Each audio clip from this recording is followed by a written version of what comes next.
In this video, I'm going to look at one way to approach a set of paired science passages on the SAT. The way I approach paired passage question sets is different from the way I would approach a single passage question set in a couple of different ways. And the first way is that I like to do the questions about the first passage before I even look at the second passage. And second, there are always a few questions that ask about both passages, so it's important to take note of the relationship between the two passages as I'm reading the second passage.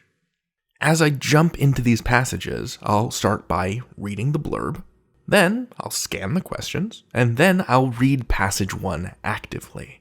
On test day, I would then go ahead and do the questions about passage 1, but in this video, I'll go ahead and read passage 2 actively. And after that, I'd want to write a quick sentence that describes the relationship between the two passages, because then that'll help me answer the questions that ask about both of them. Now, remember that science passages on the SAT usually feature a new claim or hypothesis, along with research that supports it. I like to ask myself, what? So what? And what's next? So who is claiming what? What's the study or the experiment? What are the findings? And what are the implications of those findings? Okay, so let's go to the passage itself, and I'll start by reading the blurb up here. This is our blurb. And really what this tells us is the titles of the passages and who wrote them. So passage 1 is adapted from Nicholas Carr, author Nicholas Carr. The web shatters focus and rewires brains. Right, great. So already in here we've got, the title of this piece is telling us the web is bad, right? Nicholas Carr thinks the internet is bad, right? It's right there in the title. Awesome. Passage 2 is from Steven Pinker, Mind Over Mass Media. So the title of that tells us a little bit less about exactly what it is that the author thinks. From the title alone, I can't tell whether or not passage 2 agrees with the idea that the internet is bad, right? It might agree, it might disagree. And so we're going to have to go in and find out. But I'm not going to dive straight into the passage. Now that I've looked at the blurb, I'm going to do what I said and scan the questions really quickly. The reason I'm doing that is to see if I can pick up any target words or phrases or ideas that I should be looking out for as I read. Let's take a look at these questions. So, question 1, the author of passage 1 indicates which of the following about the use of screen-based technologies. Okay, so as I read passage 1, I'm going to be looking for screen-based technologies. Question 2, which choice provides the best evidence for the answer to that previous question?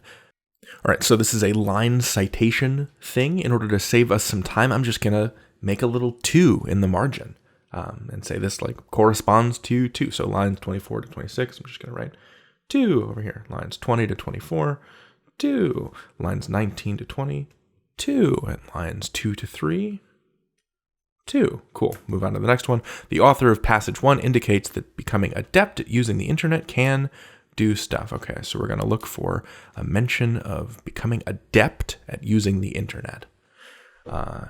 Question 4, as used in line 33, plastic most nearly means. So this is, a words and phrases in context question, and that means I'm just going to write a little 3 here in line 33. Question 5 is about passage 2 and war. It mentions war and peace and Woody Allen. Okay, so we'll be on the lookout for mentions of war and peace and Woody Allen. Okay, question 6, according to the author of passage 2, what do novelists and scientists have in common? So I'm going to be looking out for that comparison in passage 2. The analogy in the final sentence of passage 2. Let me scroll down to passage 2, and I'm just going to... That's one long sentence, and so that is question 7. Again, I'm not even reading the passage at this point. The main purpose of each passage, this is a comparison one, so this is going to involve both passages. So it would be good for us to figure out what the main purpose of each passage is after we read it, just in a single sentence. Question 9 is similar. What's the relationship between the two passages? So this is another one we're going to have to think about both. Question 10, another comparison question. On which of the following points would the authors of both passages most likely agree? So we're going to be looking for things that the authors agree about. And finally, question 11, which choice provides the best evidence that the author of passage 2 would agree to some extent with the claim attributed to Michael Merzenich in lines 34 to 37 in passage 1? Okay, so we've got a couple of different things here. We've got a line citation from passage 1, lines 34 to 37. So that's for question 11. And then we've got a citation here at lines 45 to 47. We've got a citation here at 48 to 49. We've got a citation here at 50 to 52. And we've got a possible citation here from lines 73 to 74. I'm going to scroll back up to the top now. So because I'm doing a worked example video and because I'm explaining aloud everything that I'm doing as I'm doing it, I actually think that was relatively slow. This step, as you survey the question, should be pretty speedy. You should be able to zip through it. And now we're going to move on to the next part, which is doing an active reading of passage 1. So what I'm going to do is I'm going to read it paragraph by paragraph, quickly summarize each paragraph, try to evaluate the claims being made and the evidence for it and what the implications are, and then connect it to the questions. Passage 1, author Nicholas Carr. The web shatters focus, rewires brains. The mental consequences of our online info crunching are not universally bad. Certain cognitive skills are strengthened by our use of computers and the net. These tend to involve more primitive mental functions such as hand-eye coordination, reflex response, and the processing of visual cues. One much-cited study of video gaming revealed that after just 10 days of playing action games on computers, a group of young people had significantly boosted the speed with which they could shift their visual focus between various images and tasks. So the author is implying that lots of people think video games are melting our brains, but that's not necessarily so. Using computers and the internet is not universally bad. Some skills are strengthened. I'm going to give some pluses here because they're positive. Playing video games significantly boosts speed. Some pluses there. Let's move on to the next paragraph. It's likely that web browsing also strengthens brain functions related to fast-paced problem solving. I'm going to underline strengthens, so this is another positive. Particularly when it comes to spotting patterns in a welter of data. A British study of the way women search for medical information online indicated that an experienced internet user can, at least in some cases, assess the trustworthiness and probable value of a web page in a matter of seconds. The more we practice surfing and scanning, the more adept our brain becomes at those tasks. Okay, so the longer you spend evaluating information on the internet, the better you get at it. So this paragraph is talking about another study that suggests that using the internet can be good for our brains. Let's move on to paragraph 3, because I'm not really getting the negative that I expected from the title. Paragraph 3, but, begins with a but, that's important. We always like to circle transition words like but. But it would be a serious mistake to look narrowly at such benefits and conclude that the web is making us smarter. Okay, so these first 2 paragraphs here are not sufficient evidence for this author that the web is making us smarter. In a Science article published in early 2009, prominent developmental psychologist Patricia Greenfield reviewed more than 40 studies of the effects of various types of media on intelligence and learning ability. She concluded that every medium develops some cognitive skills at the expense of others. This feels important, so that there's a trade-off. Our growing use of the net and other screen-based technologies, she wrote, has led to the widespread and sophisticated development of visual spatial skills. But those gains go hand in hand with a weakening of our capacity for the kind of deep processing that underpins mindful knowledge acquisition, inductive analysis, critical thinking, imagination, and reflection. So here's the trade-off, is it makes us So here's the trade-off argument, I think, is that the first couple paragraphs are saying, using the internet and playing video games makes us faster, but with that speed, we lose some of this deep processing skill. So speed over processing. I'm going to circle this other word, but here. Okay, final paragraph. We know that the human brain is highly plastic. There's that vocabulary word we were supposed to be looking out for. We know that the human brain is highly plastic. Neurons and synapses change as circumstances change. Okay, so probably, we're not doing the question now, but I bet the definition's going to have to do with changiness, right? When we adapt to a new cultural phenomenon, including the use of a new medium, we end up with a different brain, says Michael Merzenich, a pioneer of the field of neuroplasticity. That means our online habits continue to reverberate in the workings of our brain cells, even when we're not at a computer. So Merzenich is arguing that as a result of us using computers, it's shaping the way that our brains work, even when we're not actively using computer technology. We're exercising the neural circuits devoted to skimming and multitasking while ignoring those used for reading and thinking deeply.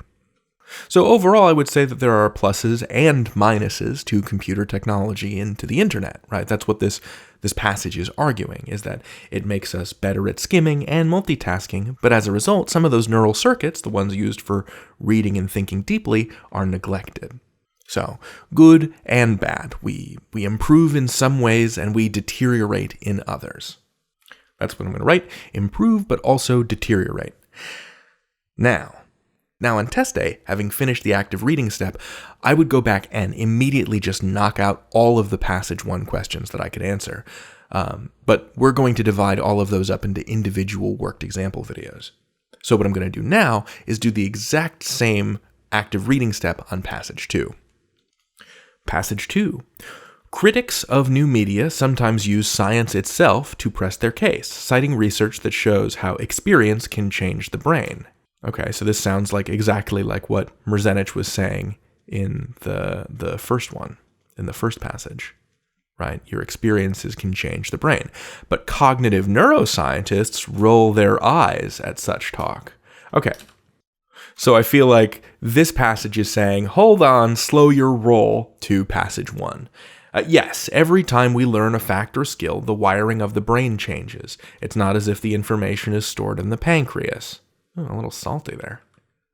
But the existence of neuroplasticity does not mean the brain is a blob of clay pounded into shape by experience. So just because you're learning new things doesn't necessarily mean that your brain is being completely reshaped by it. So I'm just going to write, brains do not equal clay. Experience does not revamp the basic information processing capacities of the brain. Speed reading programs have long claimed to do just that, but the verdict was rendered by Woody Allen after he read Leo Tolstoy's famously long novel War and Peace in one sitting. Quote, "It was about Russia." I'm going to underline this because this is the bit where the author, Steven Pinker, references Woody Allen and War and Peace. And I think he's saying you can't digest like a 1,000-page monster like War and Peace in a single sitting. Genuine multitasking, too, has been exposed as a myth, not just by laboratory studies, but by the familiar sight of an SUV undulating between lanes as the driver cuts deals on his cell phone. So I think Pinker is trying to say here multitasking isn't real, and speed reading isn't real, and that kind of undercuts some of the research that was brought up in passage 1. The next paragraph. Moreover, the effects of experience are highly specific to the experiences themselves. If you train people to do one thing, recognize shapes, solve math puzzles, find hidden words, they get better at doing that thing, but almost nothing else. Music doesn't make you better at math, conjugating Latin doesn't make you more logical, brain training games don't make you smarter. Accomplished people don't bulk up their brains with intellectual calisthenics, they immerse themselves in their fields. Novelists read lots of novels, scientists read lots of science. There's that comparison between novelists and scientists we were supposed to look out for. So in this paragraph, he's saying specific experience is important. Final paragraph, the effects of consuming electronic media are likely to be far more limited than the panic implies. Media critics write as if the brain takes on the qualities of whatever it consumes, the informational equivalent of you are what you eat. As with ancient peoples who believed that eating fierce animals made them fierce, they assume that watching quick cuts and rock videos turns your mental life into quick cuts, or that reading bullet points and online postings turns your thoughts into bullet points and online postings. Okay, so here, finally, Pinker is arguing that form does not follow impact, right? Or form does not follow function. Just because you're watching a speedy video doesn't mean that your brain is also functioning more speedily. So let's summarize passage 2, and then let's compare passage 1 to passage 2. And then I'll start breaking down the individual questions. So overall, I would summarize passage 2 as, it's not as bad as they say it is. Or, it's not that bad. Yes, brains are changed by new experiences, but a brain is still a brain, it's not a lump of clay. So if we can compare, Passage 1 argues that there are significant trade-offs to using information technology that change the shape of the brain, and Passage 2 critiques the research that suggests that and says it's not as severe or as serious as that.